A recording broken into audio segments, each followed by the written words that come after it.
Hello everyone, welcome to NTA Net Economics. I hope that you all are doing well.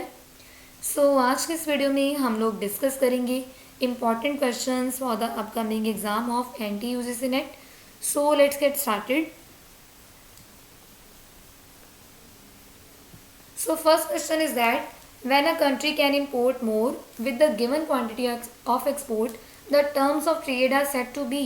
So यहाँ पे हमें बोला गया कि कंट्री है जो कि जितनी एक्सपोर्ट अभी ये प्रेजेंटली कर रही है, जितने एक्सपोर्ट अभी ये प्रेजेंटली कर रही है उसी क्वांटिटी के साथ पहले के कंपैरिजन में ज़्यादा इंपोर्ट अगर कर पाएगी, अगर एक कंट्री जितनी एक्सपोर्ट अभी ये कर रही है उसके साथ उतनी क्वांटिटी में ही पहले से ज़्यादा इंपोर्ट कर पा रही है, तो इट मीन्स हम लोग क्या बोलेंगे कि टर्म्स ऑफ ट्रेड यहाँ पे क्या हुई है. Deteriorating, improving terms of trade, income terms of trade या फिर double factor terms of trade. यहाँ पे देखिए कि हम लोग अपने प्रेजेंट एक्सपोर्ट्स के साथ जितने हम लोग एक्सपोर्ट्स अभी कर रहे हैं उसके साथ ही पहले से ज़्यादा इंपोर्ट्स हम लोग कर पा रहे हैं. तो इसका मतलब क्या है कि हमारी जो टर्म्स ऑफ ट्रेड है, इट मीन्स हमारी जो टर्म्स ऑफ ट्रेड है क्या हुई है, इम्प्रूव. क्योंकि हम लोग जितनी क्वांटिटी हम लोग पहले एक्सपोर्ट कर रहे थे उसके साथ ही अब हम लोग पहले से ज़्यादा इंपोर्ट्स कर पा रहे हैं, तो it means terms of trade यहाँ पे क्या हुई है, इम्प्रूव. यहाँ पे B is the correct. Now second question, rising public expenditure leads to increase in the rate of interest resulting in. यहाँ पे लोगों ने बोला है कि जब पब्लिक एक्सपेंडिचर बढ़ेगा और उसकी वजह से रेट ऑफ इंटरेस्ट इंक्रीज हो जाएगी तो हमें क्या इफेक्ट देखने को मिलेंगे. Crowding out of private investment, crowding in of private investment, market fail हो जाएगी, यहाँ पे सरकार ही यहाँ पे फेल हो जाएगी.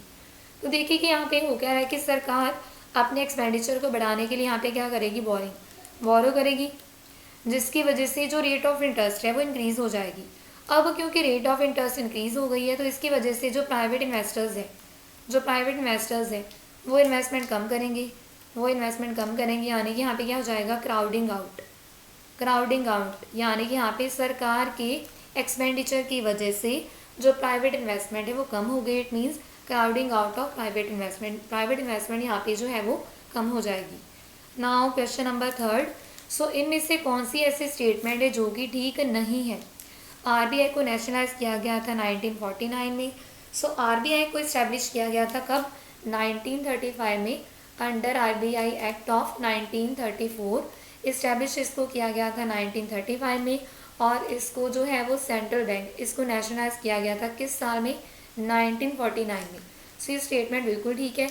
उसके बाद सी.डी. देशमुख जी जो थे वो पहले इंडियन थे जिनको कि आरबीआई के गवर्नर की पोस्ट मिली थी.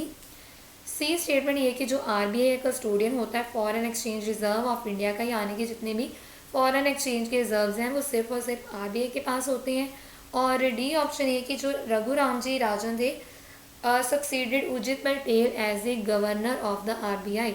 यहाँ पे हम लोगों ने देखना है कि यहाँ पे कौन सी स्टेटमेंट ऐसी है जो कि ठीक नहीं है. तो चलिए सबसे पहले आरबीआई के गवर्नर्स के बारे में जान लेते हैं. यहाँ पे ये वाली स्टेटमेंट तो बिल्कुल ठीक है कि जो आरबीआई था उसको नेशनलाइज किया गया था 1949 में. इसके अलावा जो भी हमारे पास फॉरेन एक्सचेंज रिजर्व्स होते हैं किसके पास होते हैं, सिर्फ और सिर्फ आरबीआई के पास. तो ये भी स्टेटमेंट ठीक है. अब गवर्नर्स के बारे में हम लोग एक नज़र देख लेते हैं. ये गवर्नर्स जो कि आरबीआई के रहे हैं आज के डेट तक. सबसे पहली स्टेटमेंट में हमें ये बोला गया था, स्टेटमेंट नंबर सेकेंड में, कि यहाँ पे जो सी.डी. देशमुख जी थे वो पहले ऐसे इंडियन थे जिनको कि रिजर्व बैंक ऑफ इंडिया का गवर्नर बनाया गया. तो यहाँ पे ये स्टेटमेंट बिल्कुल ठीक है क्योंकि उनसे पहले आप लोग देख सकते हैं कि यहाँ पे जो गवर्नर्स थे वो इंडियन नहीं थे, वो फॉरेनर के जो थे वो गवर्नर्स थे. पहले ऐसे इंडियन जिनको आरबीआई का गवर्नर बनाया गया था वो कौन थे, सी.डी. देशमुख जी. उसके बाद अगली स्टेटमेंट यहाँ पे हमें लास्ट स्टेटमेंट गिवन थी कि Raghuram ji Rajan succeeded Urjit Patel as a governor of India. यहाँ पे देखिए कि जो रघुराम जी राजन थे वो उर्जित पटेल जी से पहले ही गवर्नर रहे थे, यानी कि रघुराम जी राजन के बाद जो उर्जित पटेल थे वो आए थे. तो इट मीन्स ये वाली जो स्टेटमेंट है वो इनकरेक्ट है क्योंकि यहाँ पे उर्जित पटेल जी जो थे वो रघुराम राजन के बाद बने थे गवर्नर आरबीआई के. तो यहाँ पे डी स्टेटमेंट जो है वो इनकरेक्ट है.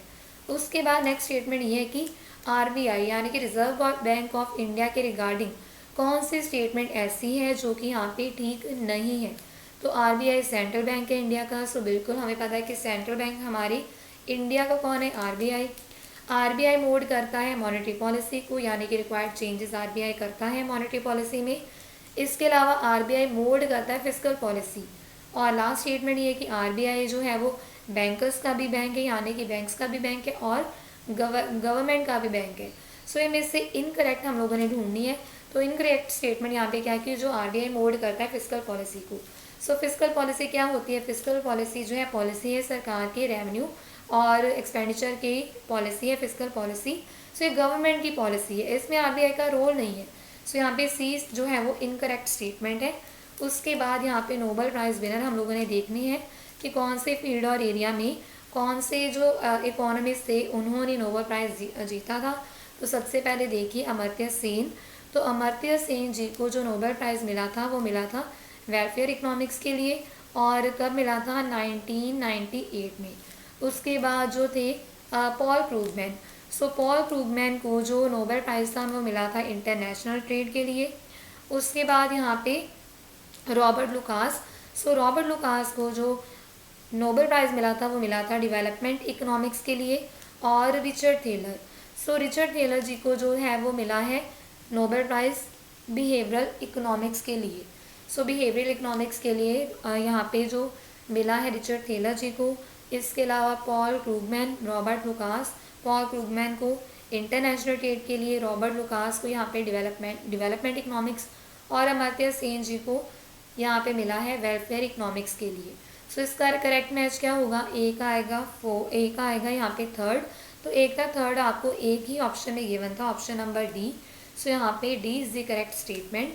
और now last question for today's video, autonomous demand indicate. Autonomous demand यहाँ पे क्या इंडिकेट करती है कि जो कमोडिटी है उसको यूज़ किया जाएगा एक्सपोर्ट के लिए भी, और डायरेक्ट डोमेस्टिक कंजम्पशन यानी कि फाइनल कंजम्पशन के लिए भी कमोडिटी को यूज़ किया जाएगा डायरेक्ट डोमेस्टिक कंजम्पशन के लिए, और एज एन इनपुट की तरह भी इसको जो है वो यूज़ किया जाएगा किसी और कमोडिटी को प्रोड्यूस करने के लिए।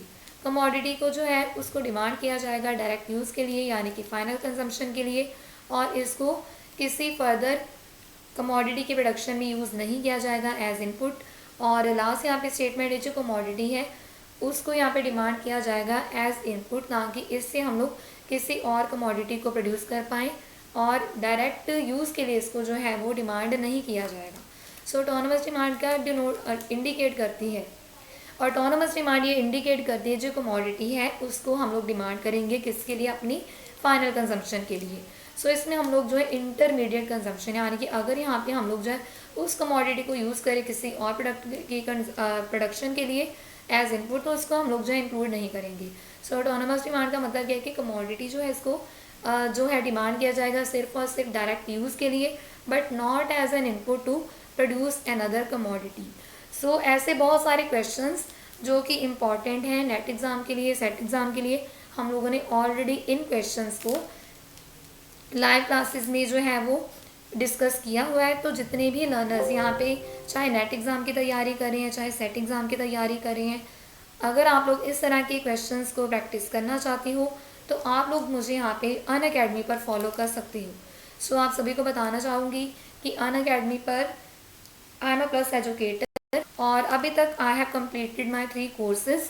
3 कोर्सेज मैं कंप्लीट कर चुकी हूँ, और इसके अलावा 4th कोर्स मेरा चल रहा है जिसमें कि मैं आपको कंप्लीट सिलेबस करवा रही हूँ यूनिट नंबर 6 से लेके यूनिट नंबर 10 तक। सो जितने भी लर्नर्स नेट एग्ज़ाम की तैयारी कर रहे हैं, अगर आप लोग सब्सक्रिप्शन लेनी चाहते हो तो आप लोग मेरा रेफर कोड यूज़ कर सकते हो। और इसके अलावा जितने भी मेरे कोर्स कंप्लीट हो चुके हैं उनकी भी रिकॉर्डिंग आपको मिल जाएगी। सो आप लोग उनको रिकॉर्डिंग से जो है उनकी रिकॉर्डिंग आपको मिल जाएगी। और इसके अलावा बहुत सारी स्पेशल क्लासेस भी मैंने आप सभी के लिए कंडक्ट की हैं जो कि फ्री ऑफ कॉस्ट होती हैं। सो जितने भी लर्नर चाहे नेट एग्ज़ाम की तैयारी कर रहे हैं चाहे सेट एग्ज़ाम की, चाहे और भी कॉम्पिटिटिव एग्ज़ाम जो कि इकोनॉमिक्स से रिलेटेड हैं, तो आप लोग इन सभी स्पेशल क्लासेस को ज़रूर से देख लेना, क्योंकि इसमें हम लोगों ने बहुत सारे क्वेश्चंस को इन डिटेल डिस्कस किया है जो कि टीजीटी एग्ज़ाम के लिए, नेट एग्ज़ाम के लिए, सेट एग्ज़ाम के लिए इम्पॉर्टेंट है। तो आप सभी इन स्पेशल क्लासेस से बेनिफिट लीजिए, और आने वाली कोई भी स्पेशल क्लास आपकी मिस ना हो तो इसके लिए आप लोग मेरी प्रोफाइल को फॉलो कर लो, ताकि जब भी मैं कोई नई स्पेशल क्लास आप सभी के लिए स्केड्यूल करूं तो उसके रिगार्डिंग आपको नोटिफिकेशन टाइमली मिल जाए। और आप सभी को बताना चाहती हूं कि कल भी मैंने स्पेशल क्लास रखी है 9 बजे अनअकैडमी लर्निंग ऐप पर। सो जितने भी लर्नर्स नेट एग्ज़ाम की तैयारी कर रहे हैं, चाहे सेट एग्ज़ाम की तैयारी कर रहे हैं, आप लोगों ने इस स्पेशल क्लास को ज़रूर से ज्वाइन करना है। और इसके अलावा मैं यहाँ पे आप सभी के लिए यूट्यूब सेशंस भी कंडक्ट करती हूँ। सो उन यूट्यूब सेशन से भी आप लोग बेनिफिट ले सकते हो। आज भी हमारे यूट्यूब सेशन था जहाँ पर कि हम लोगों ने स्टैट्स और इकोनोमेट्रिक्स के क्वेश्चन, स्टैट्स और इकोनोमेट्रिक्स के इम्पॉर्टेंट क्वेश्चंस को इन डिटेल हम लोगों ने आज की यूट्यूब सेशन में डिस्कस किया है, जिसका कि मैं लिंक डिस्क्रिप्शन बॉक्स में डाल दूँगी। सो आप सभी उस यूट्यूब सेशन को भी ज़रूर से देख लेना। तो जितने भी स्टूडेंट्स तैयारी कर रहे हैं सभी स्पेशल क्लासेस में एनरोल किया कीजिए।